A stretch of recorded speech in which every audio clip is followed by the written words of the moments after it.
The woman stood alone on the frozen prairie, a dark figure against an endless white landscape.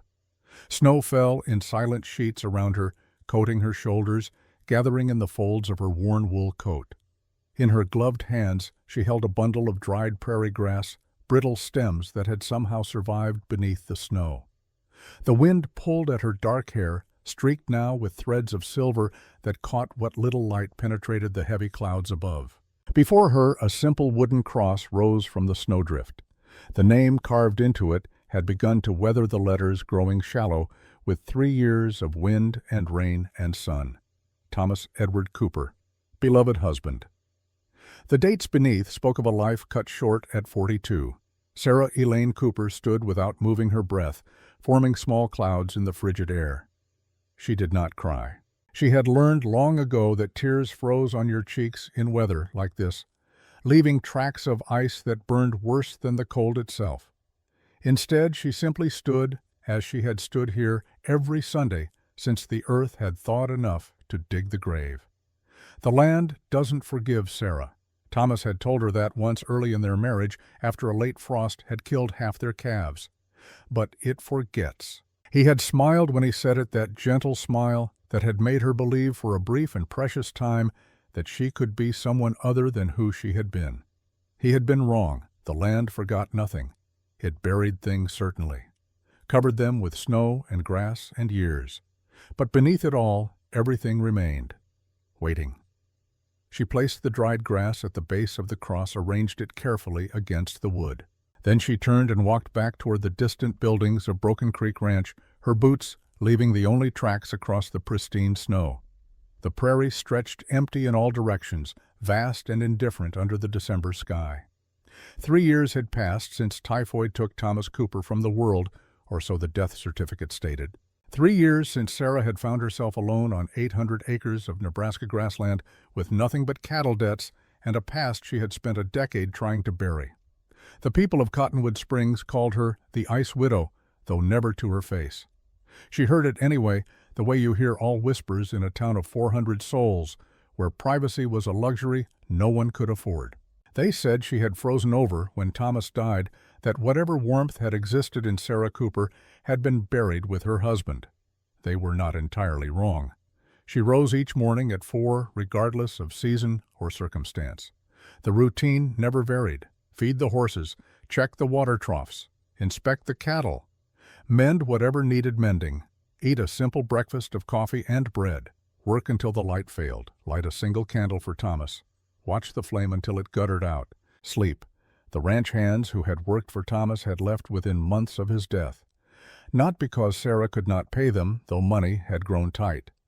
They left because they could not bear to work for a woman who never smiled, who corrected their mistakes with quiet precision, who seemed to require nothing from anyone except competence and silence. Only one remained. A boy, really, though he worked like a man twice his years. William Cooper had appeared at Broken Creek on a cold morning 18 months after Thomas died. He was 15, then thin as a fence post, with copper-colored hair and eyes that held too much knowledge for someone so young. He had asked for work in exchange for food and a place to sleep. Sarah had studied him for a long moment, noting the calluses on his hands, the straightness of his posture, despite obvious hunger, the way he met her gaze without flinching. She had hired him on the spot. In the year and a half since Billy, as everyone called him, had become as much a fixture of Broken Creek as the cottonwood trees that gave the nearby town its name. He worked with quiet dedication, never complained, and seemed to understand without being told that Sarah valued silence more than conversation. But there was something else, something Sarah could not quite name. The way Billy watched her sometimes when he thought she was not looking, a protectiveness that went beyond employee loyalty, a sadness in his eyes that mirrored her own. She had never asked about his past. He had never volunteered it. On the frontier, such restraint passed for respect. The blizzard that would change everything began on the 1st of December, 1875. Sarah woke to an unusual darkness, the kind that came when snow fell so thick it blocked even the faint starlight. She dressed quickly, layered wool and leather against cold. She could already feel seeping through the walls. When she stepped outside, the wind hit her like a physical blow, driving snow into her face with enough force to blind.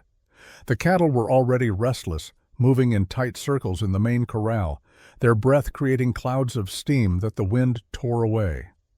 Billy emerged from the bunkhouse wrapped in blankets, his face barely visible. They worked together in silence, moving the animals to the barn, checking each one for signs of frostbite or injury. By the time they finished, dawn had arrived without bringing any real light. The world remained gray and white and hostile.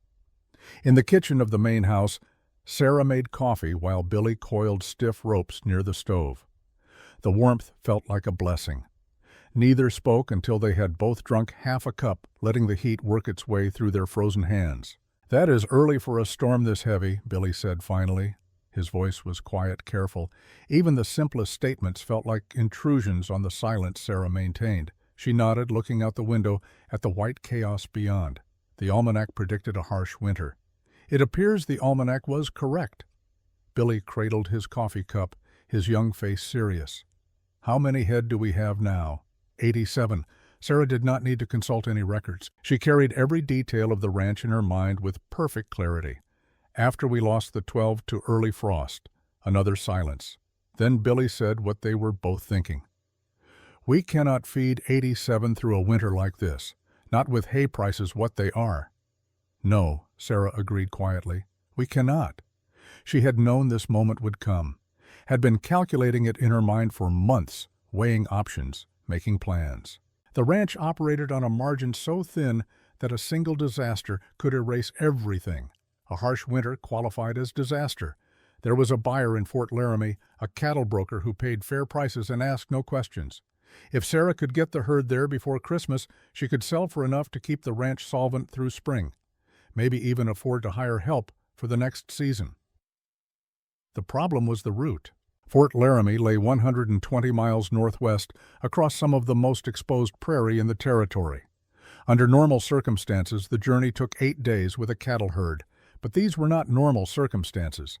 The early blizzard had already buried the main trail under 4 feet of snow. The only passable route went through Crow's Nest Pass, a narrow valley between 2 ridges of broken rock. Crow's Nest was controlled by Jackson Blackwater and his gang of Confederate holdouts who had never accepted that the war ended 10 years ago. Sarah stood at her kitchen window, coffee growing cold in her hands, and watched snow bury her future. "I am going to Fort Laramie," she said. Billy looked up sharply. "When soon? Before the next storm?" The boy set down his cup carefully as if afraid it might break. "Mrs. Cooper, with respect, that is madness. Crow's Nest in winter. Nobody makes that crossing." "I will make it," Sarah replied. Her voice carried a flatness that discouraged argument. But Billy was not easily discouraged. "You will need help. Hands, at least 3 men for a herd that size." Sarah smiled without humor. "And where do you propose I find 3 men willing to work for a woman crossing Blackwater territory for wages I can barely afford?" Billy straightened his shoulders. "You have me. You are 17 years old. Almost 18. And I am not afraid of Blackwater." Something in his tone made Sarah turn fully to look at him. There was steel in his voice, an edge she had not heard before. "Why not?" she asked quietly. "Most people with any sense are afraid of Jackson Blackwater." The boy's jaw tightened. "Let us just say, I have my reasons." Before Sarah could pursue this cryptic response, a knock sounded at the door. Visitors to Broken Creek were rare enough that both Sarah and Billy froze. It was barely past dawn in the middle of a blizzard. No one traveled in such weather unless driven by necessity or malice. Sarah moved to the door, hand dropping instinctively to her belt. She wore no gun, had not worn one in years, but her body remembered the weight of it, the cold comfort of metal against her hip. She opened the door.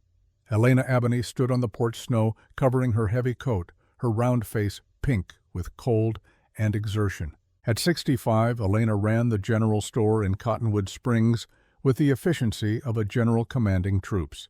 She was also the town's unofficial historian, keeper of secrets, and, the closest thing to family, Sarah had allowed herself since Thomas died. "Elena," Sarah said, genuine concern in her voice. "What are you doing out in this?" The older woman pushed past her into the warmth, breathing hard. "I had to come, before the snow got worse." She pulled an envelope from inside her coat, protected from the weather by oilcloth. This came on the telegraph last night. The operator brought it to me because he knows we are friends, he thought I should deliver it personally." Sarah took the envelope, noting how Elena's hands trembled slightly. Not from cold. Billy, quietly observant, stood. "I will check on the horses," he said, giving them privacy.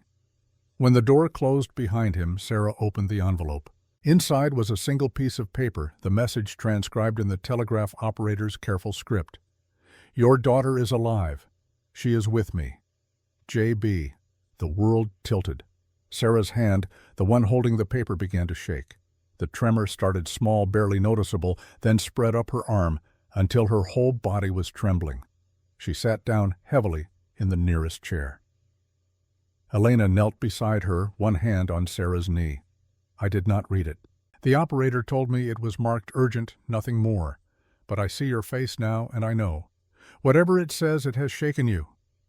Sarah could not speak, could not form words around the sudden constriction in her throat. "A daughter," Elena said softly. "In all these years, Sarah, you never mentioned a child." The paper crumpled slightly in Sarah's grip. "I gave her away 15 years ago. I thought she would have a better life without me." Elena's expression softened with understanding and sadness, "And now someone claims to have her." "Not someone." Sarah's voice emerged as barely more than a whisper. "J.B. Jackson Blackwater." The name hung in the air between them like poison. Elena's face paled. "Dear God, why would Jackson Blackwater have your daughter?" "How would he even know about her?" Sarah closed her eyes. The answer required explanations she had spent a decade avoiding, secrets that had remained buried with Thomas. "Before I married your husband," Elena said carefully, "you were someone else, were you not?" It was not quite a question. Sarah opened her eyes, met Elena's knowing gaze. "You have always known." The older woman nodded slowly. "I saw you perform once, in Omaha during the war, 1863. You were calling yourself Six-Shot Sarah then. Most remarkable display of marksmanship I ever witnessed. You shot a playing card edge on from 30 paces, then put 5 more bullets through the same hole." Sarah felt something crack inside her chest, a fissure in the ice that had protected her for so long. "Does anyone else know?" "In Cottonwood Springs, no one. I recognized you the day Thomas brought you to town as his new bride. But I saw how you looked at him, how he looked at you. I saw someone trying to leave their past behind. So I kept your secret." Why Elena stood, moved to pour herself coffee, with the casual familiarity of old friendship. "Because everyone deserves a chance to be who they want to be instead of who they were. Because I had my own past I ran from once. Because you made Thomas happy in ways I had never seen him happy." She turned back to Sarah. "But now the past has found you anyway. That is what pasts do. They wait." Sarah looked down at the telegram again. J.B., the initials of a man who had every reason to want her dead. "I have to go to Fort Laramie," she said. "Sell the cattle. Then I have to find my daughter." "You think Blackwater has her there? I do not know where else to look." Elena was quiet for a moment. "Then you will need help. Real help. Not just young Billy, brave as he is. I have no money for hired guns." "I am not talking about hired guns." Elena set down her cup. "There is a man in town. Arrived 3 days ago asking questions about cattle routes and weather. He says he works for the Western Stockmen's Association tracking rustlers. But I have my doubts." "What kind of doubts?" "The kind that come from watching someone too carefully observe everything while pretending to notice nothing." She paused. "He asked about you specifically, about Broken Creek Ranch, about your herd, about whether you planned any drives before spring." Sarah's instincts, long dormant but never truly dead, awakened. "What did you tell him?" "Nothing. But I think you should speak with him yourself. If you are making this journey, you need to know who is watching and why." The man's name was Michael Donovan, and he met Sarah at Marshall Jenkins' office in Cottonwood Springs 2 days after the telegram arrived. The marshal's office occupied a small building on the main street, drafty and spare. Jenkins himself, approaching 70 and plagued by arthritis, spent most of his time in a rocking chair by the stove. He was a good man, Sarah knew, but far past his prime, and largely ineffective against real trouble. Captain Donovan sat in the marshal's spare chair, a cup of coffee untouched on the desk before him. He stood when Sarah entered, and she took a moment to assess him. 45, perhaps. Tall and lean, with the posture of military training that never quite faded even years after discharge. His face was weathered in the way of men who had spent too much time outdoors in harsh conditions. Gray eyes that missed nothing. Hands scarred and capable. He wore plain clothes, nothing to indicate wealth or status. But there was something in the way he carried himself, an authority that came from having commanded men in situations where mistakes meant death. "Mrs. Cooper," he said. His voice was measured, careful. "Thank you for coming. Marshal Jenkins said you wanted to speak with me." Donovan gestured to the chair opposite him. "May I be direct?" Sarah arranged her skirts with deliberate precision. "Please, I am tracking Jackson Blackwater and his associates. Have been for the better part of a year. My employers at the Western Stockmen's Association want him arrested for cattle theft, among other crimes." He paused, watching her face. "I understand you are planning a cattle drive to Fort Laramie, through Crow's Nest Pass." "That is my business," Sarah replied coolly. "It becomes my business when civilians enter dangerous territory with valuable livestock. Blackwater has been unusually active lately, 3 herds hit in the past 2 months. Then I will be careful." Donovan leaned forward slightly. "Mrs. Cooper, I do not think you understand the severity of the threat. Blackwater is not a common thief. He is a former Confederate raider who never stopped fighting. He kills people. I am aware of his reputation." Something in Sarah's tone made Donovan pause. He studied her with new intensity, as if seeing her clearly for the first time. "You are not afraid of him," the captain observed quietly. "I did not say that. You did not have to." Donovan sat back. "Which makes me curious. What does a rancher's widow know about men like Jackson Blackwater?" The question hung between them, weighted with implications Sarah was not ready to address. Before she could respond, Donovan added almost casually, "I knew your husband." Sarah felt the temperature in the room drop. "What?" "Thomas Cooper. We served together, briefly." "Where, Virginia?" 1864. He was... Donovan seemed to choose his words carefully. "He was liaison for intelligence operations." Sarah's mind raced. Thomas had never spoken of the war in detail, always claiming his service had been unremarkable. Clerical work, he had said. Nothing worth remembering. I was not aware Thomas did intelligence work. There was a great deal Thomas did not discuss. Donovan's gray eyes held hers, including, I suspect, certain details about his wife's past. The words landed like stones in still water. "I do not know what you mean," Sarah said carefully. Donovan reached into his coat, withdrew a folded newspaper clipping. He placed it on the desk between them. Sarah did not need to unfold it to know what it showed. The headline was visible, even creased. "Six-Shot Sarah performs for Union troops. Exhibition sharpshooter raises funds for military hospitals." "How long have you known?" she asked quietly. "Since the day I rode into Cottonwood Springs." Donovan's voice held no accusation, only statement of fact. "You have aged well, Mrs. Cooper, but I saw you perform in Chicago, summer of '63. You were extraordinary." Sarah felt the ice that had protected her for so long beginning to crack in earnest. "Does anyone else know? Just me? And I have no intention of exposing you." "Then what do you want?" Donovan folded the clipping, tucked it away. "I want to help you reach Fort Laramie safely.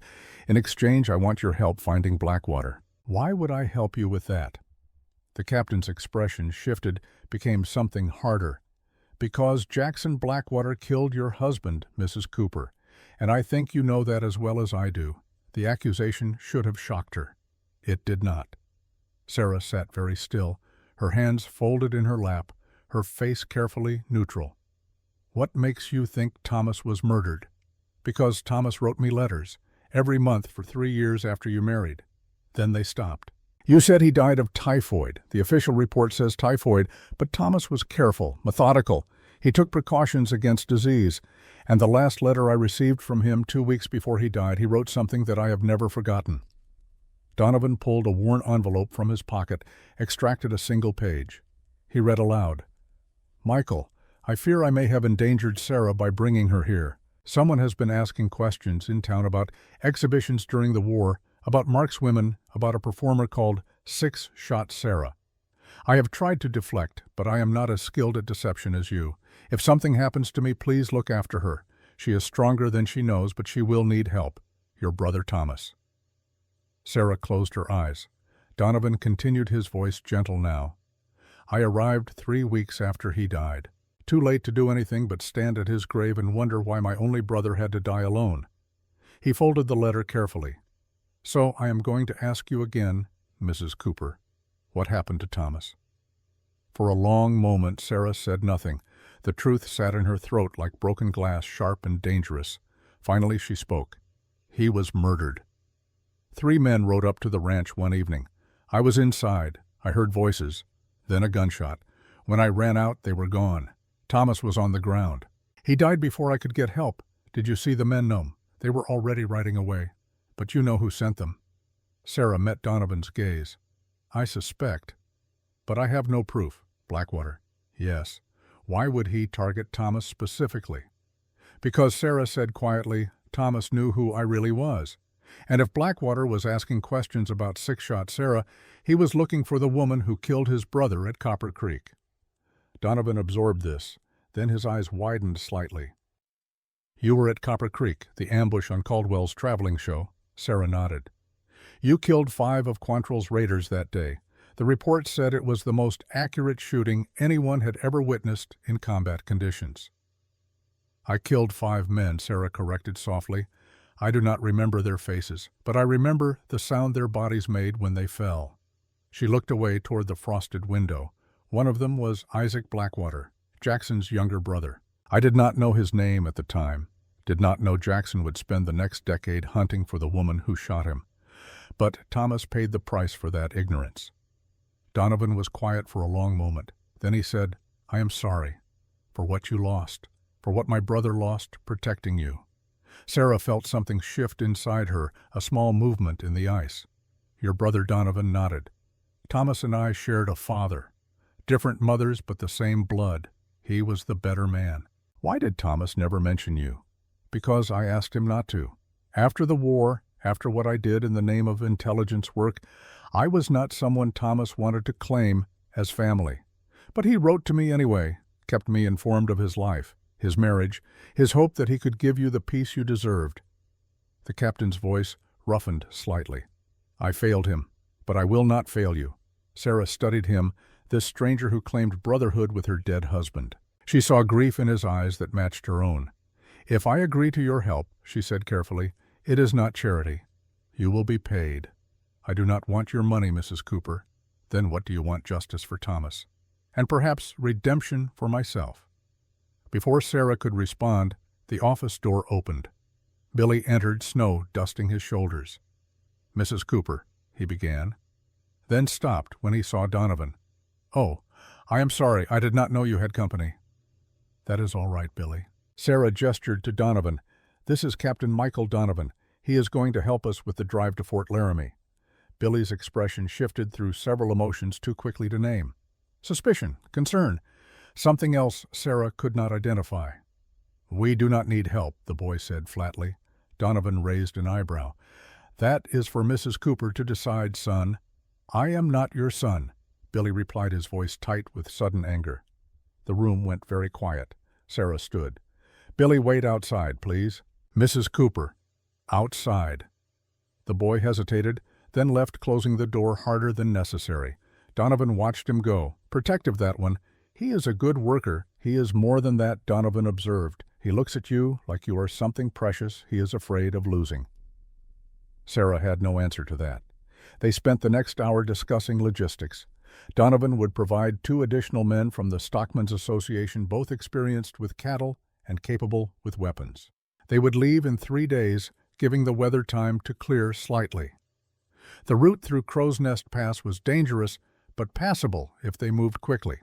As Sarah prepared to leave, Donovan said quietly, "There is one more thing you should know. Yes, Thomas's last letter mentioned your daughter. He knew about her." Sarah froze. "He never told me he knew," she said. "I suspect he was waiting for you to tell him yourself. But he wrote that he understood why you made the choice you did. and that he hoped someday you would forgive yourself for it.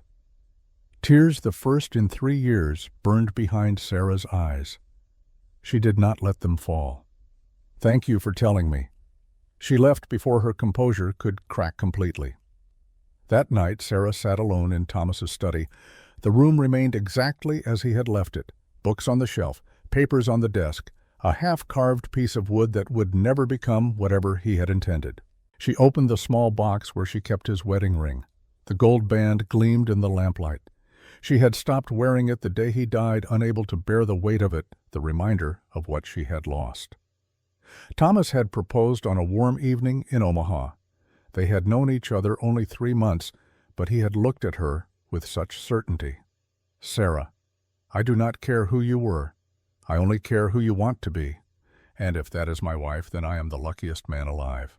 She had said yes because she wanted desperately to believe him, to believe she could be Sarah Cooper instead of Sarah Mitchell, that she could bury Six-Shot Sarah and all the ghosts that came with that name. But Thomas had been wrong. You could not bury the past without burying yourself. And now the past had returned, demanding payment for her years of running. Sarah closed the box, stood, moved to the bed. Beneath it sat the trunk she had not opened in 3 years. The lock had grown stiff with disuse.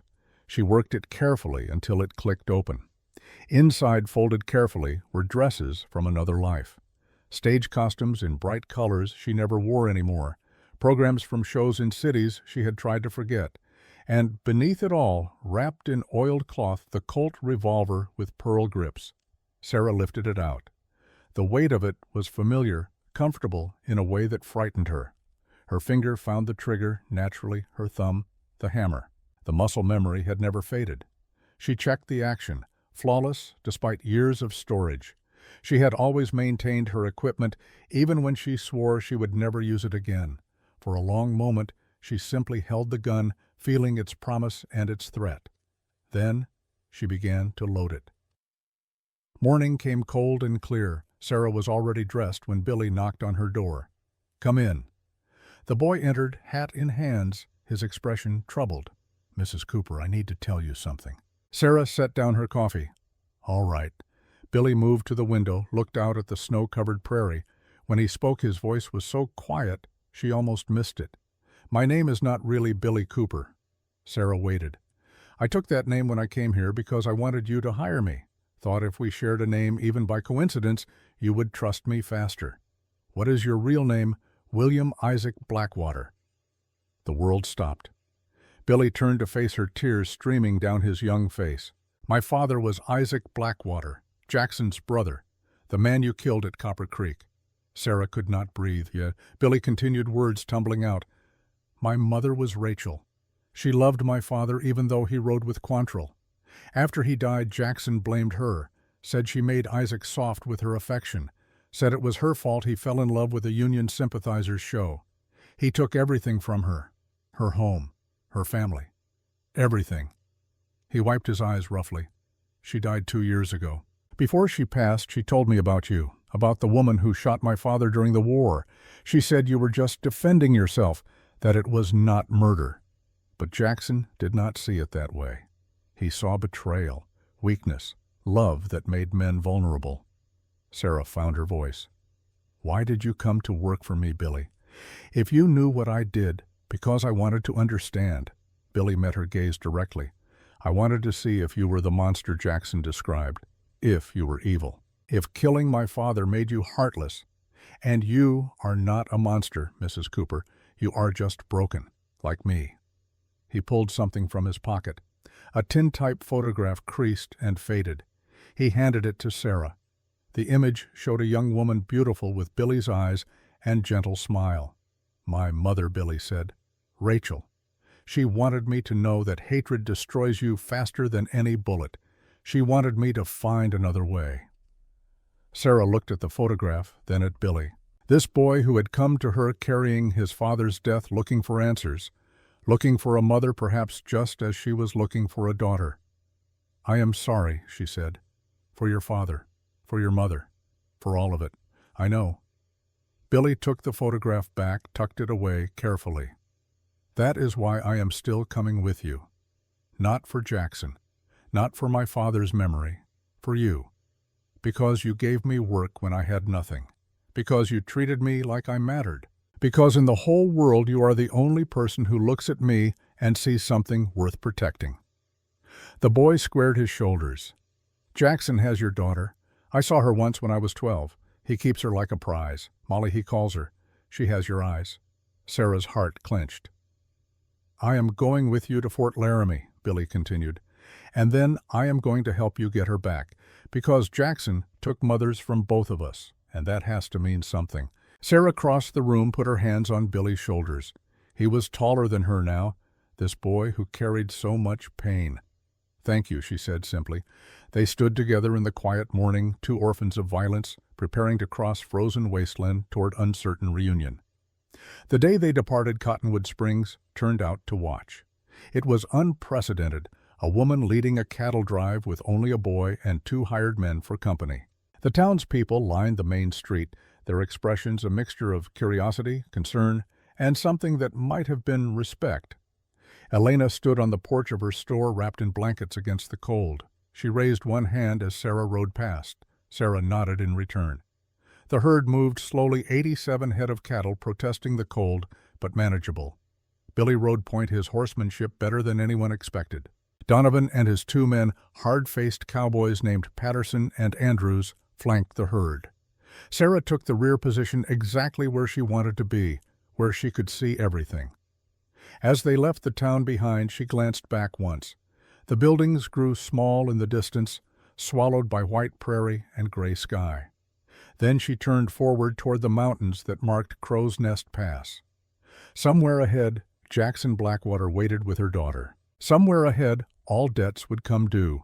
The prairie stretched endless before them, and Sarah Cooper rode toward her, reckoning with the weight of a loaded Colt against her hip and the ghost of her daughter in her heart. Behind them, the last buildings of Cottonwood Springs disappeared into the snow. There was no turning back now. The first day of the journey passed in a silence, broken only by the wind and the steady rhythm of hooves on frozen ground. Snow covered everything, transforming the familiar prairie into alien territory where landmarks disappeared beneath white uniformity. Sarah rode at the rear of the herd, her eyes constantly scanning the horizon, watching for movement that should not be there. The cattle moved reluctantly, their breath steaming in air so cold it hurt to inhale. Billy worked the point with surprising skill, his horse responding to subtle shifts in weight and pressure. The boy had learned his horsemanship somewhere from someone who knew what they were doing. Sarah wondered if that someone had been Jackson Blackwater himself. The thought sat uneasily in her mind. Donovan rode up beside her as the sun began its descent toward the western horizon, painting the snow in shades of rose and gold. His face was weathered from the cold, but his posture remained alert, professional. "We should make camp soon," he said. "There is a line shack about 3 miles ahead." "Abandoned, but it will provide shelter from the wind," Sarah nodded. "How do you know about it?" "I rode this territory 6 months ago tracking Blackwater. He uses the shacks as waypoints, leaves supplies hidden for his men, and you did not destroy them." Donovan's expression was unreadable. "I considered it. But destroying a man's supplies in winter is the same as killing him. Even outlaws deserve better than freezing to death." Sarah considered this, noting the distinction. "Even after what Blackwater did to Thomas, you would not condemn him to die of cold." "Justice and vengeance are not the same thing, Mrs. Cooper. Though I will confess the line between them grows thinner every year." They rode in silence for a moment. Then Sarah asked the question that had been forming since they left Cottonwood Springs. "Why did Thomas never tell me about you?" In 3 years of marriage, he never once mentioned having a brother. Donovan was quiet for so long, Sarah thought he would not answer. When he finally spoke, his voice carried the weight of old shame. "Because I asked him not to. After Andersonville, after what I did there, I was not someone Thomas wanted to claim as family." Sarah knew about Andersonville, the Confederate prison, where Union soldiers had died by the thousands from disease and starvation.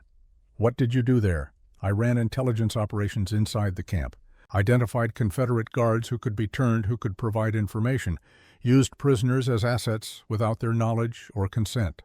His jaw tightened. 37 men died because of intelligence I passed. The Confederates discovered we had informants and executed anyone they suspected, guilty and innocent alike. Sarah heard the pain beneath his controlled tone. You were following orders. Orders do not absolve us of our choices, Mrs. Cooper. I knew what I was doing. Knew men would die. I did it anyway, because winning the war mattered more than individual lives. He looked at her directly. Thomas understood necessity. But he also believed there were lines we should not cross even in war. After Andersonville, he told me I had crossed too many. He still wrote to me, still called me brother, but he asked me not to visit, not to be part of his new life. And you honored that request until he died. Then it no longer mattered what he wanted. Sarah understood that particular grief the way death transformed obligation into longing. She had spent 3 years honoring Thomas's memory by maintaining the ranch exactly as he had left it, preserving a life that no longer existed. They reached the line shack as darkness fell. It was a crude structure, barely more than 4 walls and a roof, but it blocked the wind and contained a small stove that Patterson quickly coaxed into providing heat. The cattle settled into a natural hollow nearby, sheltered by a rise in the land. Billy and Andrews took first watch, while the others prepared a simple meal of beans and hardtack. Sarah sat near the stove, feeling warmth return to her fingers. Donovan sat across from her, cleaning his rifle with methodical precision. Patterson dozed in the corner, his hat pulled low over his eyes. "Tell me about the telegram," Donovan said quietly, "the one from Blackwater." Sarah pulled the crumpled paper from inside her coat. She had read it so many times the words had become meaningless symbols, divorced from the reality they represented. She handed it to him. Donovan read it twice, his expression growing darker. "When did you give her up?" "Your daughter, 15 years ago, St. Louis. She was 3 days old, and you never went back." Sarah closed her eyes. "I told myself she would have a better life. That I was too young, too poor, too damaged to be anyone's mother. I told myself 1,000 lies that all meant the same thing. I was a coward. That does not make you a coward." Donovan's voice was unexpectedly gentle. "It makes you human." Sarah opened her eyes, met his gaze. "I left my daughter in a basket on a doorstep like unwanted baggage. There is no justification for that. No absolution. Perhaps not. But there is understanding." He folded the telegram, handed it back. "Blackwater having her changes everything you know. This is not just about cattle anymore." "It was never just about cattle," Sarah replied. Outside, the wind picked up, howling around the shack's corners. Snow began to fall again, heavy and relentless. The second day dawned gray and cold. They broke camp before sunrise, driven by the need to make distance before the next storm arrived. The weather was deteriorating faster than expected, even for December in Nebraska.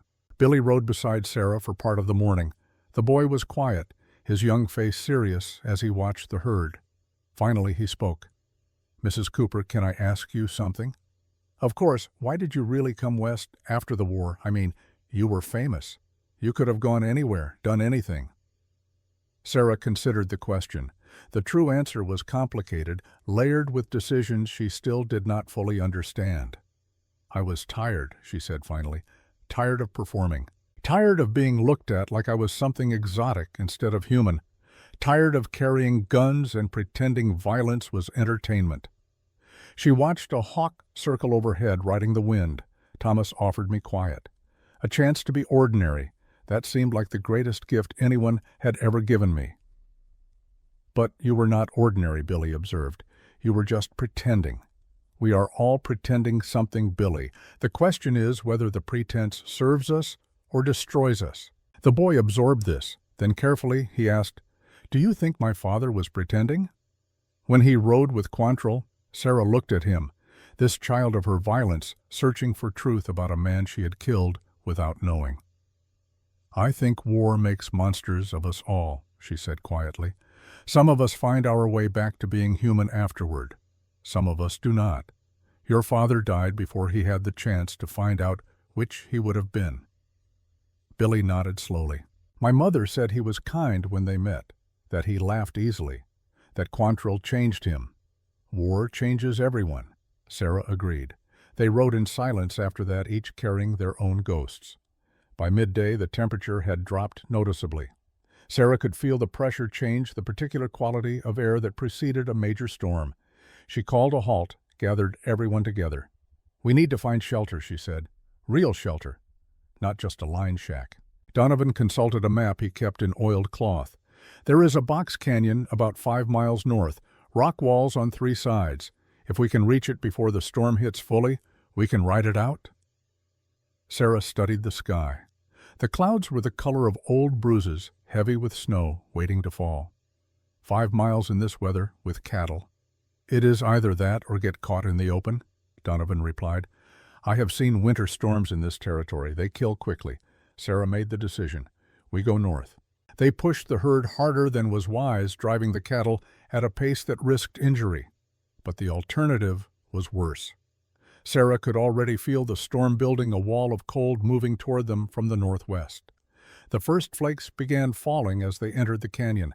Within minutes, visibility dropped to near zero. The world became a white chaos of wind and snow and the panicked lowing of cattle. Sarah dismounted, used her weight to help guide the confused animals deeper into the canyon's protection. Billy worked beside her, his slight frame braced against the wind. Together, they managed to get the herd into a tight group against the canyon wall, where the rock provided some shelter. Donovan and his men secured the horses, rigged a tarp between 2 rock faces to create a crude shelter. By the time they finished, the storm had reached full fury. Inside the makeshift shelter pressed together for warmth, they waited. The blizzard raged for 18 hours. Sarah lost track of time. Day and night became meaningless in the constant darkness of wind-driven snow. The tarp overhead snapped and strained, but held. The small fire they managed to maintain provided minimal heat, just enough to prevent frostbite. Patterson and Andrews took turns checking the cattle coming back each time coated in ice, faces raw from the wind. The herd had huddled together, their combined body heat keeping them alive. Billy slept fitfully, his head resting against Sarah's shoulder. She let him, remembering how Thomas used to fall asleep sitting up after long days of work, trusting her to watch over him. Donovan sat across from her, awake and alert despite the hours. In the firelight, Sarah could see the family resemblance to Thomas. The same line of jaw, the same way of holding stillness. "You loved him," she said, not a question. Donovan's eyes met hers. "He was my brother. Of course I loved him. But you stayed away when he asked." "Because I loved him." Donovan's voice was rough. "Thomas deserved better than what I had become. Better than the man who could sacrifice 37 lives without hesitation. He found that better life with you. You resent me for that." It was a statement, not an accusation. Donovan was silent for a long moment. Then quietly he said, "I resented that Thomas found peace when I could not. That he escaped the war while I remained trapped in it. But no, I did not resent you specifically. Until he died. Until he died defending you from a past you brought with you." The words hung between them, sharp and true. Sarah did not flinch from them. "You are right. Thomas died because of who I was, because I ran from consequences instead of facing them, because I thought I could bury Sarah Mitchell and no one would ever dig her up." She looked down at Billy's sleeping face. "I have spent 3 years telling myself it was not my fault, that I could not have known Blackwater would find me, but that is another lie. I always knew the past would come. I just hoped it would wait until after I was dead." Donovan studied her. "And now I stop running." The simple declaration seemed to shift something in the small shelter. Donovan's expression softened slightly. "Thomas wrote in his letters that you were the strongest person he knew. At the time I thought it was just a husband's bias, but I see now what he meant." "I am not strong," Sarah countered. "I am just tired of being afraid. Perhaps those are the same thing." Outside, the wind continued its assault, but inside the shelter something approached understanding. When dawn finally came, the world was transformed. Snow had buried everything under 6 feet of white perfection. The sky had cleared to a blue so intense it hurt to look at directly. They spent hours digging out the cattle, checking for injuries or frostbite. 3 of the animals had died during the night, frozen despite their huddling. Sarah marked the loss grimly. Every animal represented money she needed survival she could not afford to lose. But 84 head remained. Enough if she could get them to Fort Laramie. The storm had cost them nearly 2 days. They pushed on, moving through a landscape that bore no resemblance to any map. The snow had erased trails, filled gullies, created new terrain from old landmarks. On the 3rd day after the storm, they reached the eastern approach to Crow's Nest Pass. Sarah called a halt on a rise that overlooked the narrow valley. From here she could see the pass stretching between 2 ridges of dark rock, a natural bottleneck perfect for ambush. Donovan rode up beside her, his expression grim. "If Blackwater is going to hit us, it will be here." Sarah scanned the ridges with experienced eyes. She saw nothing, no movement, no flash of metal or color that would betray human presence. But that meant nothing. A good ambush remained invisible until it was too late. "We have no choice," she said. "This is the only route. We could turn back, wait for spring." Sarah thought of the telegram in her coat, of a daughter she had abandoned 15 years ago, of time running out in ways she could not quite name. "No," she said. "We go forward." They entered the pass in the early afternoon with the sun high overhead, casting sharp shadows on the snow. Sarah positioned herself at the rear again, where she could watch their back trail. Billy rode point. Donovan and his men flanked the herd rifles ready. The cattle moved nervously, sensing the tension in their handlers. They made it halfway through before the rider appeared. She came from the north ridge, a single figure on horseback, moving with the confidence of someone who knew they were expected, not approaching with the speed of attack, but with the deliberate pace of delivery. Sarah's hand moved to her Colt fingers, resting on the grip without drawing. The rider was young. Even at a distance, Sarah could see that. Slender and straight-backed, wearing a heavy coat and wide-brimmed hat pulled low. As the rider drew closer, Sarah felt her breath catch. The girl was perhaps 15 years old. Dark hair escaped from beneath her hat, framing a face that was angular and fine-boned. But it was her eyes that stopped Sarah's heart. They were her own eyes looking back at her across 15 years and a lifetime of choices. The girl reined in her horse 20 yards from where Sarah sat, frozen on her mount. For a long moment they simply looked at each other. Then the girl spoke, her voice clear and hard despite her youth. "Sarah Mitchell." Sarah found she could not speak, could only nod. "I am Molly Blackwater. Jackson sent me. He wants to talk." The name pierced Sarah like a blade. Molly, the name she had written in the letter left with her baby daughter. A name this girl should not know, could not know unless you, Sarah, managed. "You are your daughter." The girl's voice was flat, emotionless. "Though I prefer Molly Blackwater, it is the only name that ever mattered." Billy had ridden back to join them, his face pale with shock. "Molly," he said, "you are Sarah's daughter." The girl's eyes widened as she recognized him. "Billy, what are you doing with—" She stopped, understanding dawning across her face. "He did not tell you," she said, "that the woman you have been protecting is my mother." Billy looked between them, his expression shattered. You knew I worked for her." "Of course I knew." Molly's composure cracked slightly. "Jackson knows everything that happens in this territory. He has known where you were since the day you left." Sarah felt pieces clicking into place, a puzzle she had not known she was solving. "You two know each other," she said. Molly looked at her, and for the first time Sarah saw emotion beneath the hard exterior. Pain, longing, anger. All of it compressed into a look that lasted only seconds before the mask returned. "We knew each other as children.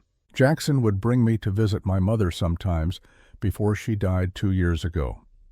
We were friends in the way children of enemies can be friends when adults are not watching." She turned her horse slightly. "Jackson is waiting at the north end of the pass. He asks that you come alone. He swears on Isaac's grave that no harm will come to you or your people."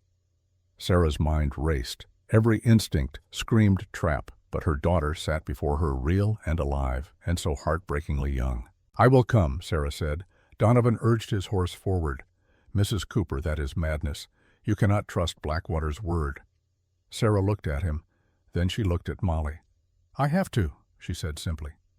Molly's expression shifted again, something like respect flickering across her face. Follow me. Bring one person if you must. But no weapons. Sarah dismounted, removed her gun belt, handed it to Billy. Stay with the herd, she told him. If I am not back by sunset, take them back to Cottonwood Springs, Mrs. Cooper. Billy's voice broke. Promise me. The boy nodded, tears streaming. Sarah turned to Donovan. You are coming with me. It was not a request. Together they followed Molly deeper into the pass. The camp was not what Sarah expected. Instead of a bandit hideout, she found a community. Rough wooden structures clustered around a central fire pit. Women mending clothes, children playing in the snow. Men repairing equipment with the easy competence of people who knew their work.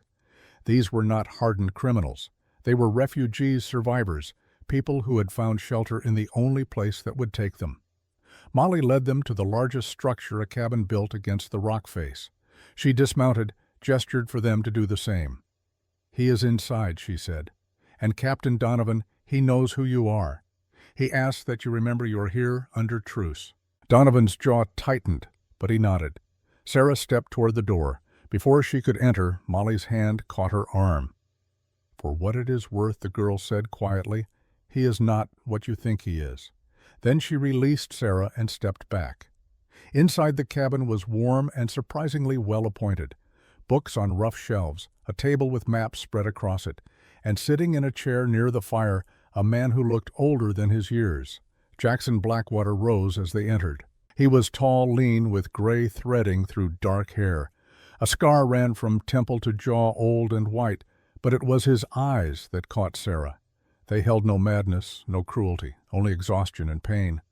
Sarah Mitchell, he said. His voice was rough, as if speaking hurt. Or should I say Sarah Cooper? Sarah faced him, this man who had killed her husband, who held her daughter. You asked to see me. I am here. Blackwater gestured to chairs. Please, sit. Neither Sarah nor Donovan moved. Blackwater smiled slightly, still cautious. Good, you should be. He returned to his chair, and Sarah saw what she had missed before, the way he moved carefully, as if his body hurt, the pallor beneath his weathered skin, the handkerchief he held spotted with blood. You are ill, she said. Blackwater nodded. Consumption.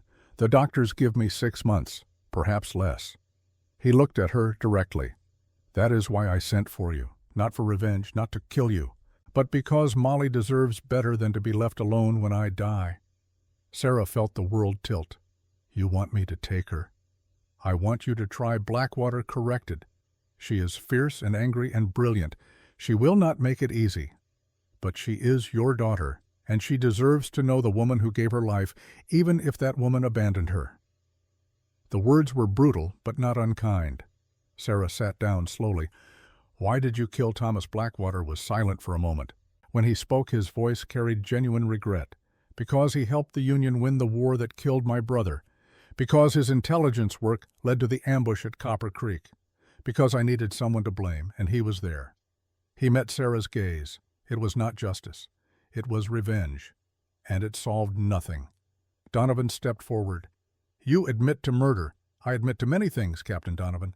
Blackwater's smile was bitter. Theft. Violence. Treason against a government I never acknowledged as legitimate. Murder is simply one item on a very long list. Then you will hang, Donovan said flatly. Eventually, Blackwater agreed. But not today. He turned back to Sarah. Your daughter does not know the whole truth.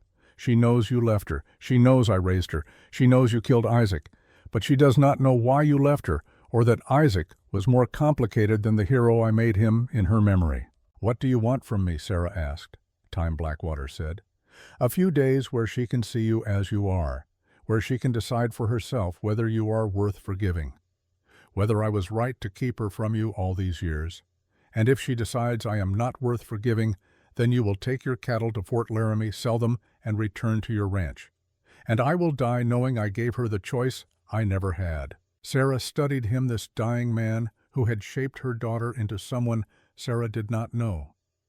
You loved her, she said quietly, raised her as your own. Blackwater's expression softened in a way that transformed his face. She is all I have left of Isaac, his legacy, the only good thing to come from all that death. His eyes met Sarah's. I stole your husband from you. It is only fair you have the chance to steal my daughter." The brutal honesty of it left Sarah breathless. Outside, voices raised in alarm. Molly burst through the door, her face urgent.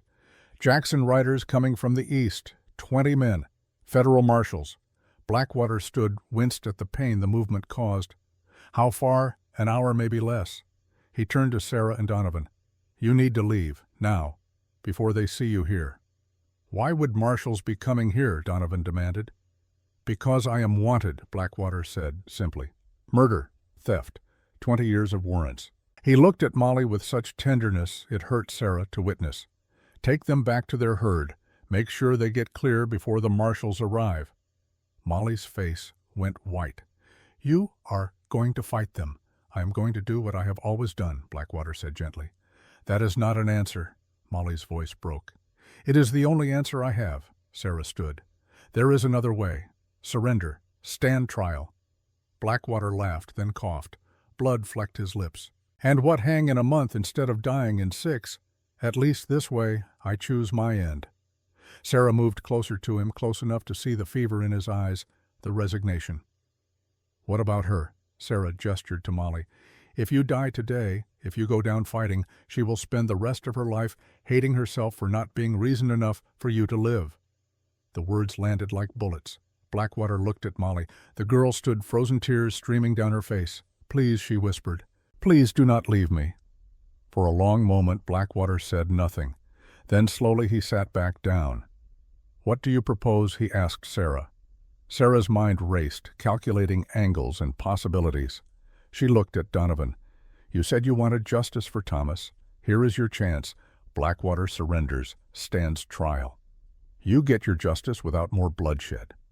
Donovan's expression was conflicted, and in exchange, amnesty for his people. Sarah gestured toward the camp outside. "They are not criminals. They are families, refugees, people who had nowhere else to go." Blackwater watched her with new interest. "You would plead for my people. After what I did to Thomas, I would plead for my daughter not to lose another father," Sarah replied. "Even if that father is you." The cabin fell silent. Finally Blackwater spoke. "I will consider it. But first, you and Molly need time together. Real time. Not this." He stood again, addressed Donovan. "The marshals will not leave without me. That gives us perhaps 2 days before they force a confrontation. Use that time to do what Donovan asked. To let a mother and daughter find each other," Blackwater said. "Or at least try." As Marshal Hartford and his men prepared to depart with Billy in their custody, Donovan drew Sarah aside. "I will be leaving as well," he said quietly. "My work here is done." Sarah felt an unexpected pang. This man, Thomas's brother, had become something like family in the brief time they had traveled together. "What will you do now?" Donovan looked toward the horizon where the prairie stretched endless and empty. "Find another promise to keep. There are always people who need protecting." He extended his hand. Sarah took it. "Thank you," she said, "for Thomas, for all of it." "He loved you very much," Donovan replied, "more than he ever found words to express. I see now why." He mounted his horse, then paused. "I will check on you from time to time, letters, if nothing else, to make sure you and Molly are well. I would like that." Donovan tipped his hat, a gesture so like Thomas it made Sarah's chest ache.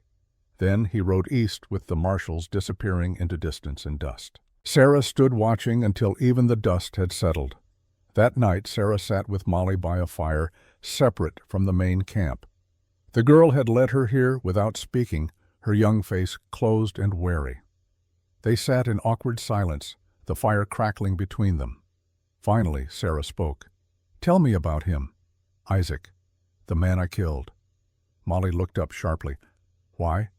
"Because I do not remember his face." Sarah's voice was steady. It was chaos, gunfire, screaming. "I just fired. He fell. I did not know he was anyone's brother, anyone's lover, anyone's father." She paused. "I am sorry, Molly. I am so sorry." Molly stared into the fire. "Jackson told me Isaac was reckless, that he got himself killed, but I needed someone to blame. And you were easier than the truth." "What is the truth that war steals everything?" Molly's voice was small. "Fathers, mothers, choices." She looked at Sarah, really looked. Did you ever want to keep me? Sarah felt tears hot against her frozen cheeks. Every single day since. Why did you not? I was 24, alone, terrified. I told myself you deserved better than a traveling performer with no home and no future. I told myself I was giving you a chance. Sarah's voice broke. But the truth is, I was afraid. Afraid I would fail you. Afraid I would damage you the way my own mother damaged me. So I ran. And I have lived with that cowardice every day for 15 years. Molly was quiet for a long time. Then slowly her hand reached across the space between them. Sarah took it. They sat like that. Mother and daughter hands clasped across 15 years of absence, surrounded by firelight and falling snow. Neither spoke. Words felt inadequate to the moment. But when Molly leaned against Sarah's shoulder and Sarah wrapped her arm around her daughter, something cracked open in both of them. Something frozen for too long. In the distance, Blackwater watched from the shadows. He coughed into his blood-stained handkerchief, his time running out like sand through fingers. But for now, in this moment, he had given Molly what he could not give himself. A chance at something other than anger. A chance at peace. The fire burned low, and mother and daughter held each other against the cold, against the past, against everything that tried to keep them apart. And for the first time in 15 years, Sarah felt something like hope. Dawn broke cold and clear over Crow's Nest Pass, painting the snow in shades of pink and gold. Sarah woke to find Molly's bedroll empty beside her, the blanket still holding faint warmth from her daughter's body. Panic seized her chest. She stood quickly scanning the camp. The central fire still burned, tended by an older woman who nodded a greeting. Other figures moved about their morning routines. But no Molly. Sarah found her on the cliff edge where the pass opened toward the eastern plains, a telescope pressed to her eye. The girl stood motionless, her silhouette sharp against the brightening sky. Molly, Sarah said softly, not wanting to startle her, "I thought you had left." Molly lowered the telescope, turned to face her mother. "Like you did." The words stung, but Sarah accepted them. She had earned that pain. Molly handed her the telescope without further comment. Riders. Coming from the east, 20 men, maybe more. Sarah looked. In the distance, dark figures moved across white landscape in organized formation. Even at this range, she could see the glint of metal, federal badges catching first light. "How long have you known?" Sarah asked quietly. About the marshals, Molly's voice was carefully neutral. "A week. Jackson sent Billy to you because he knew this was coming. He wanted me safe before," her voice caught. "He is going to die. Fighting, is he not? Because that is all he knows how to do." Sarah lowered the telescope, looked at her daughter's profile. Molly was trying to stay composed, but her jaw trembled slightly. 15 years old and already intimate with loss. "Not if I can help it," Sarah said. They returned to camp together. Jackson was already awake, standing near the central fire with Donovan and several of his men. He looked worse in daylight, his skin waxy, his movements careful. The consumption was eating him from inside. He saw Sarah and Molly approaching, read their expressions. How many, he asked Molly. "At least 20, the girl reported. Federal marshals. They will be here within 2 hours. Jackson nodded as if he had expected this. His men shifted uneasily, hands moving toward weapons. The camp, which had seemed peaceful in firelight, now bristled with tension. Sarah stepped forward. "Jackson, there is another option, besides fighting." Blackwater's scarred face showed bitter amusement. "And what would that be? Mrs. Cooper's surrender stand trial, so I can hang in comfort instead of dying here?" "Yes," Sarah said simply. The word fell into silence. Even Blackwater's men stopped moving, shocked by the suggestion. "You cannot be serious," one of them said. "A heavy-set man with a Confederate cavalry hat. Let them take Jackson." After everything, Sarah ignored him, kept her focus on Blackwater. "You brought me here for Molly, to give her a mother before you die. But if you go down fighting today, what does she have? A dead surrogate father and a mother she barely knows. Is that the legacy you want to leave her?" Jackson's expression hardened. "Better I die on my feet than at the end of a rope." "Is it?" Sarah pressed. "Or is that just pride talking? The same pride that kept you fighting a war that ended 10 years ago." Blackwater took a step toward her, anger flashing in his fevered eyes. "You know nothing about what I fought for, what I lost. I know you lost. Isaac, Sarah said quietly. I know that loss has driven you for 15 years. I know because I understand it. I lost my daughter, lost Thomas, lost myself for a long time. She moved closer to him, close enough to see the blood vessels broken in his eyes, the tremor in his hands. But I also know that Molly deserves better than inheriting your war. She deserves a chance to be something other than the orphan of violence. Molly made a small sound, quickly suppressed. Blackwater looked at her, this girl he had raised, and something in his face crumbled. Before he could respond, Donovan spoke up. There may be another way. All eyes turned to him. The captain pulled a folded document from inside his coat. His expression was troubled, as if he was making a decision that cost him something essential. I need to tell you all something, he said, something I should have disclosed from the beginning. He looked at Sarah. I am not just Western Stockmen's Association. During the war, I was Union Intelligence. After Andersonville, I was transferred to domestic operations, identifying Confederate assets, recruiting operatives. Sarah felt ice form in her stomach. Where is this going? Captain Donovan's jaw tightened. Thomas was not just my brother, he was my handler. And you, Mrs. Cooper, were not just an exhibition shooter raising funds. You were an intelligence courier. The words detonated like artillery. Sarah staggered back as if physically struck. What, Thomas recruited you in Omaha? Summer of '62. He told you it was simple courier work passing packages between towns while you performed. But those packages contained intelligence reports, troop movements, supply line information, everything we needed to strangle the Confederate war effort. No, Sarah whispered. No, that cannot be true. But even as she denied it, memories surfaced. Thomas appearing at her dressing room, the packages she delivered without asking questions, the money that seemed too generous for simple courier work, the way Thomas always knew her schedule, her routes, her contacts. Blackwater's voice cut through her shock. Are you saying Thomas Cooper used his wife as a spy?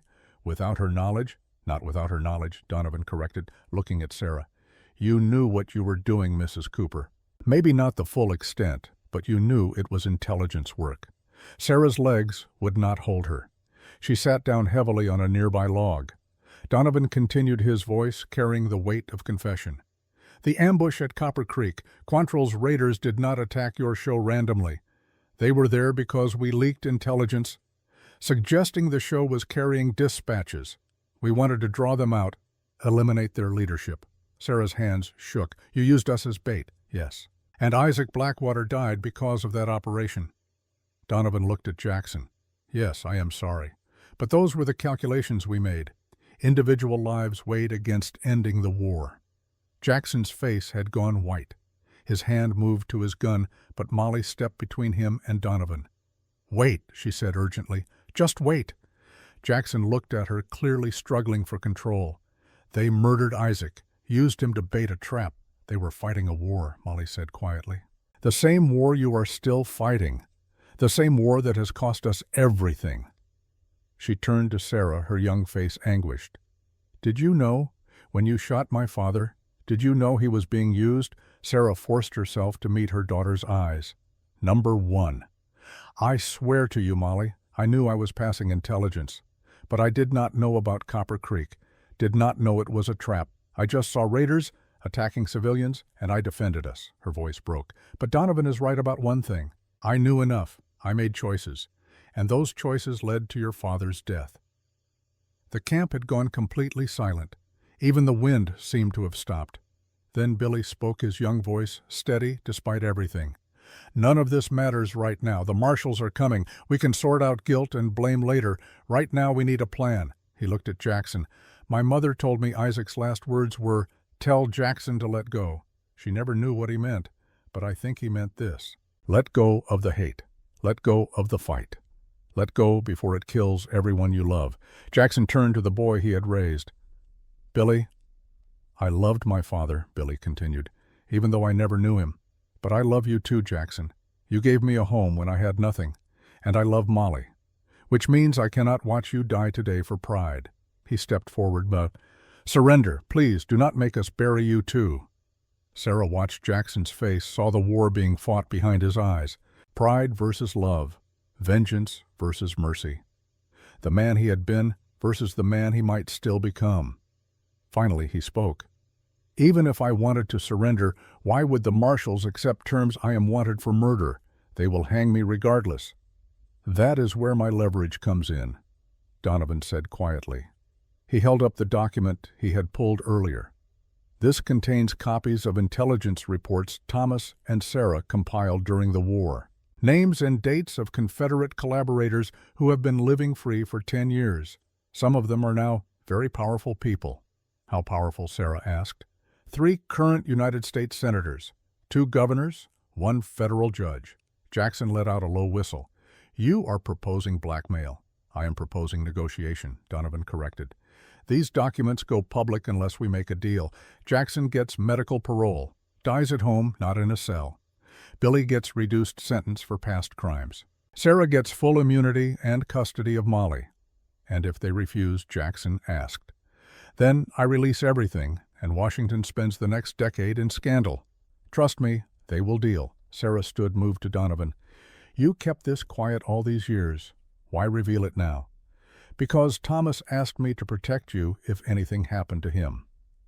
Donovan met her gaze. This is how I honor that promise. The sound of hoofbeats interrupted them. A rider appeared at the canyon entrance, moving fast. One of Blackwater's scouts. They are here, the man called, forming up at the eastern approach. Leader wants to parley. Jackson looked at his assembled people, the families, the children, the men and women who had followed him because they had nowhere else to go. Then he looked at Molly. Call them in, he said quietly. Let us talk. The man who rode into camp 20 minutes later was older than Sarah expected. Marshal William Hartford had to be approaching 60, his face weathered by decades of frontier service. But his eyes were sharp and his bearing suggested competence. He dismounted slowly, hands visible and empty. 2 deputies flanked him, also unarmed per the terms of parley, Jackson Blackwater, Hartford said. His voice carried no particular emotion. Been hunting you for 5 years now. And now you have found me, Jackson replied. What happens next depends on how reasonable you are feeling, Marshal. Hartford's eyes swept the camp, taking in the families, the crude structures, the children watching from doorways. This is not what I expected. What did you expect? A bandit fortress, something like that. Hartford turned his attention to Sarah and Donovan. Mrs. Cooper. Captain Donovan. Interesting company you keep. Donovan stepped forward. Marshal Hartford. We met once, Shiloh 62. You served under Colonel James Cooper. Hartford's expression shifted to surprise. James Cooper was your father? Yes, sir. The marshal was quiet for a moment. Your father saved 12 men at Shiloh. I was one of them. He died buying us time to retreat. I know, Donovan said quietly, which is why I am hoping you will hear me out now. Over the next hour, they negotiated. Donovan presented his terms carefully, not revealing the full contents of his documentation, but making clear he had leverage. Hartford listened, his weathered face growing progressively grimmer. Finally, the marshal spoke. You are asking me to let a wanted murderer die free, to give amnesty to known criminals, to suppress evidence that could bring down powerful men. I am asking you to choose between rigid justice and practical mercy, Donovan countered. Jackson Blackwater is dying. Consumption will kill him within months, regardless of what you do. His people here are not criminals, they are refugees, and the men named in those documents have already escaped justice for a decade. A few more months will not matter. Hartford looked at Jackson. You killed people, stole cattle, terrorized this territory for years. I did, Jackson acknowledged, and I will answer for it when I die to whatever judgment waits beyond. But these people, he gestured to the camp, they deserve better than to be punished for my choices. The marshal studied him. Then he looked at Sarah. Mrs. Cooper, you understand what you are asking, taking custody of Blackwater's ward, taking responsibility for someone raised by an outlaw. She is my daughter, Sarah said simply. I abandoned her once. I will not do it again. Hartford sighed deeply. He looked old, suddenly tired of making impossible decisions. I cannot make this call alone, he said. I need to consult with my superiors. How long? Donovan asked. A day, maybe 2. Blackwater coughed blood, speckling his handkerchief. I may not have 2 days, Marshal. Then we better work quickly. As Hartford prepared to leave, Billy stepped forward. Marshal, I have something to add. The boy's voice was steady, but Sarah heard the tremor beneath it. My name is William Isaac Blackwater. I am wanted for robbery in Kansas and horse theft in Missouri. I did those things. I own them. Sarah's heart clenched. Billy, no. But Billy continued looking at Hartford. Take me instead of Jackson. He is dying anyway. I am young. I can serve time, get out, have a life. Jackson cannot. Hartford studied the boy. How old are you, son? 17, almost 18. Billy, Molly said urgently. Do not be stupid.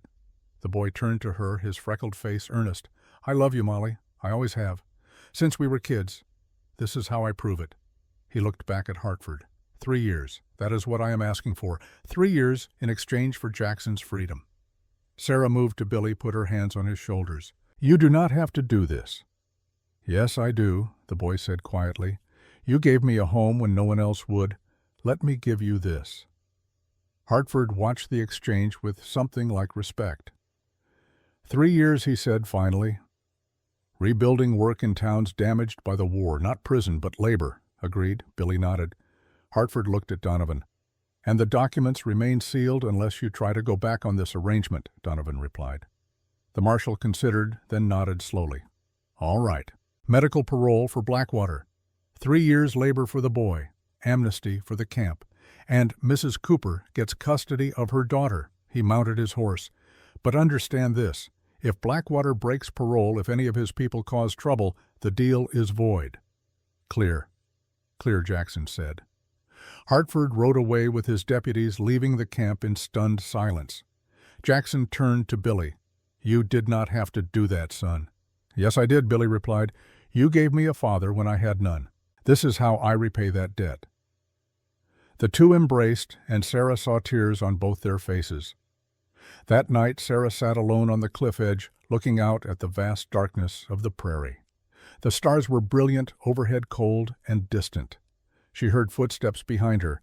Molly settled beside her, not quite touching, but close enough that Sarah could feel her presence. They sat in silence for a long time. Finally, Molly spoke. Tell me about the day you left me. Sarah closed her eyes, let the memory surface fully for the first time in 15 years. You were 3 days old. Perfect. Tiny fingers that gripped mine so tightly. You had my eyes even then. She paused. I held you for an hour, just held you, memorizing your face. Then I put you in a basket with a letter and a locket containing my picture. I walked you to a wealthy neighborhood in St. Louis and left you on a doorstep. Did you look back? No. I was afraid if I looked back I would not be able to leave. Molly was quiet. What did the letter say? Sarah's voice broke. It said, her name is Molly. Please love her. Please give her the life I cannot. It was not enough. Nothing would have been enough. The girl reached out, took Sarah's hand. Jackson found me 2 days later. The family had taken me to an orphanage. He said when he saw me, saw my eyes, he knew I was Isaac's daughter. Some resemblance he recognized. Sarah looked at her. Did he tell you that you were Isaac's?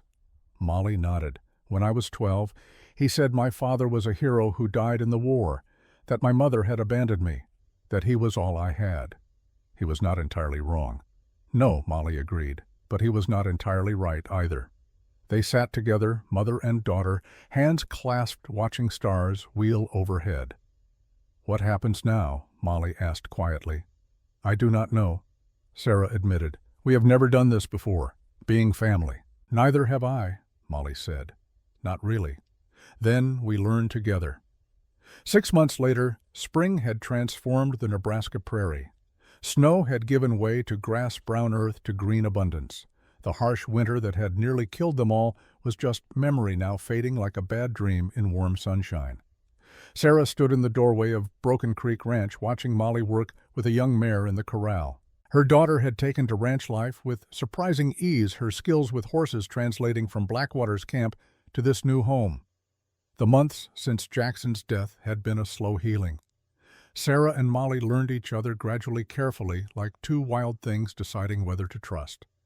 There were still hard days, moments when Molly's grief overwhelmed her or when Sarah's guilt threatened to pull her under.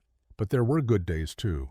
Days when they worked side by side without speaking, comfortable in shared silence.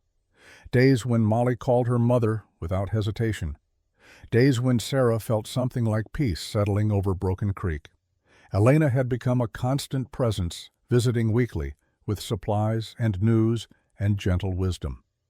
The older woman seemed to take special pleasure in watching Sarah and Molly together, as if witnessing something she had long hoped for but never quite believed would happen. "You are building something good here," Elena had said just last week, standing on this same porch watching Molly gentle a skittish colt. "Thomas would be so proud."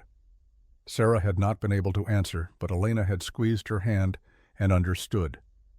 Billy had written twice from Kansas, his letters brief but warm. The work was hard, he said, but good. He was helping rebuild a schoolhouse in Lawrence. The children there reminded him of himself and Molly, he wrote, lost, looking for home. "Tell Molly I think about her every night," the last letter had concluded.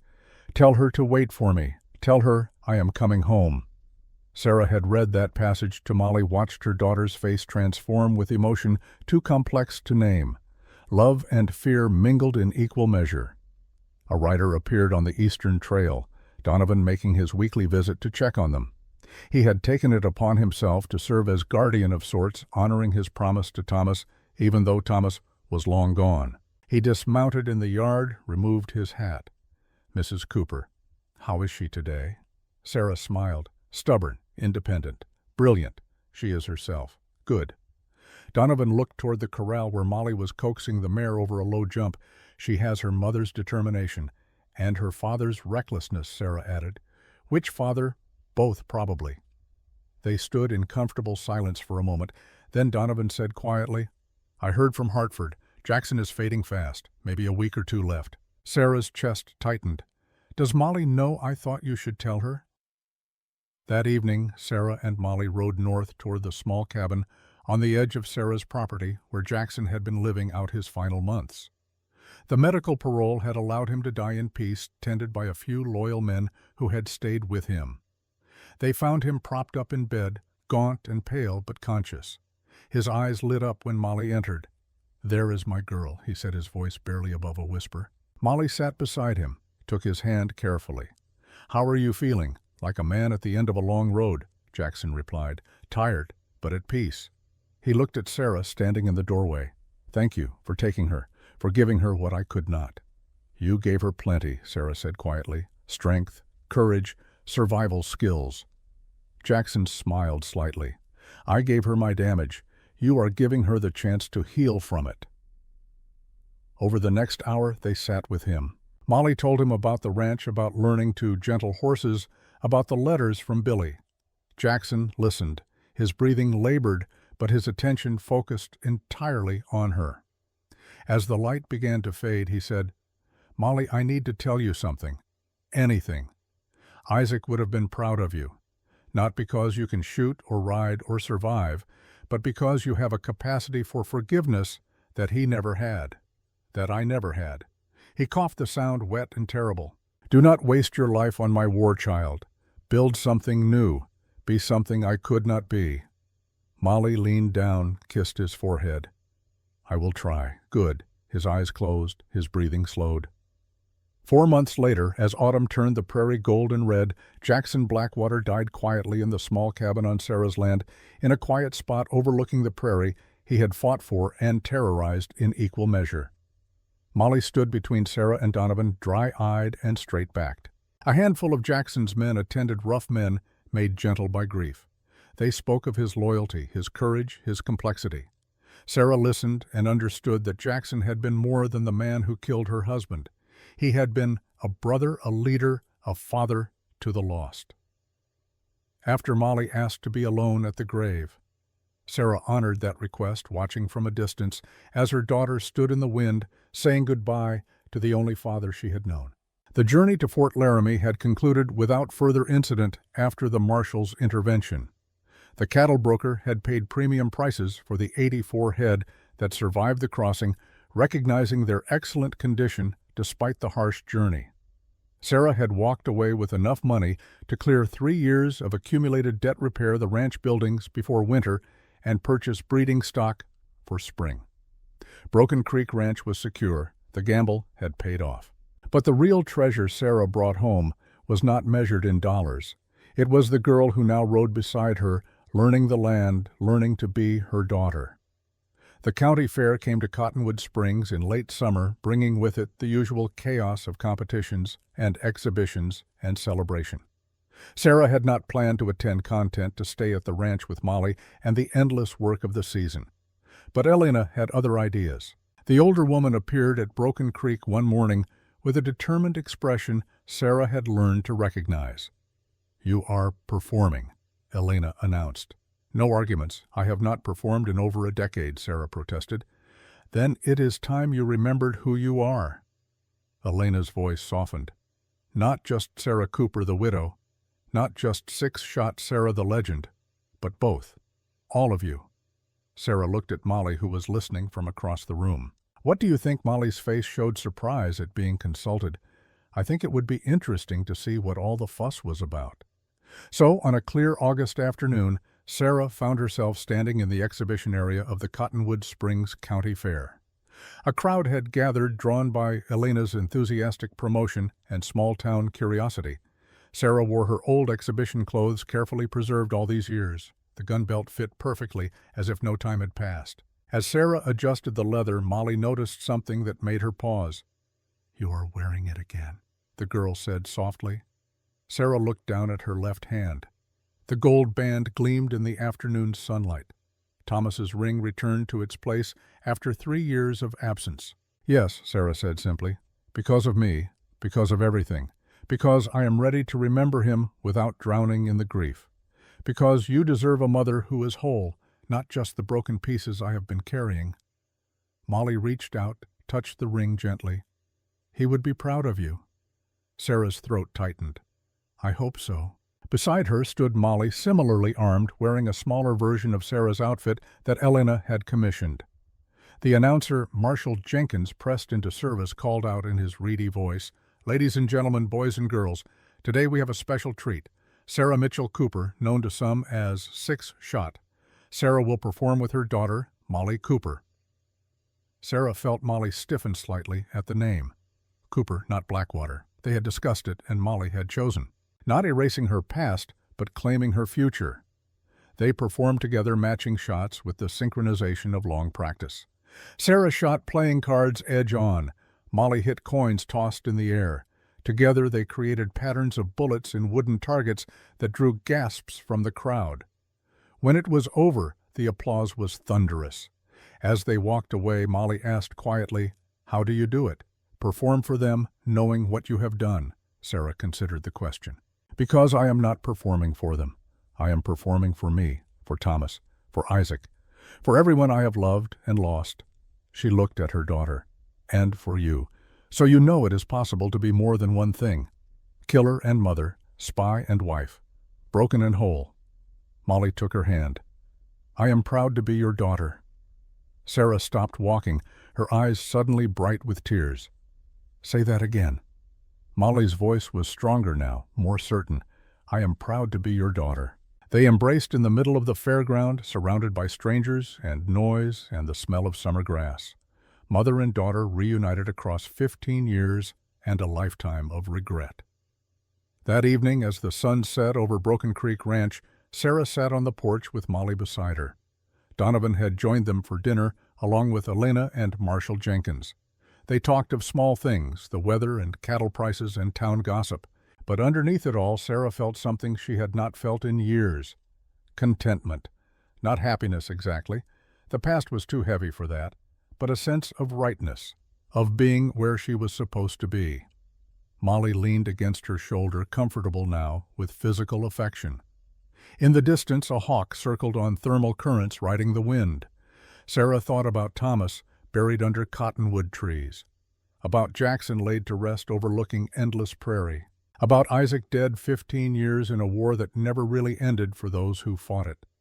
She thought about Billy serving his time in Kansas, working toward redemption. About all the choices that had led to this moment, the mistakes and the mercies in equal measure. Thomas had been wrong about one thing. The prairie did not forget, but perhaps it did something better. It absorbed, took in all the blood and tears and violence, and somehow impossibly made things grow. Sarah looked at her daughter at this miracle she did not deserve, but had been given anyway. Molly felt her gaze looked up. "What are you thinking? That Thomas told me once everyone deserves a second chance at the life they want?" Sarah replied. "I am only now beginning to understand what he meant." "And what life do you want?" This one Sarah said simply. "Right here, with you." Molly smiled, and in that smile Sarah saw forgiveness, acceptance, and the promise of something like peace. The sun sank below the horizon, painting the sky in shades of orange and purple. The prairie stretched endless in all directions, ancient and patient, and somehow, despite everything, still beautiful. Sarah Cooper sat on her porch with her daughter beside her, watching darkness gather. For the first time in 15 years, she did not light a candle for ghosts. The dead would always be with her, their weight carried in her bones. But she had learned finally how to carry that weight without being crushed by it. Tomorrow would bring new challenges. The ranch to run, Molly to raise, Billy to welcome home eventually, a future to build from the ruins of the past. But tonight Sarah allowed herself simply to be, not running, not hiding, not pretending, just Sarah, mother and widow, killer and protector, legend and ordinary woman, all of her finally whole.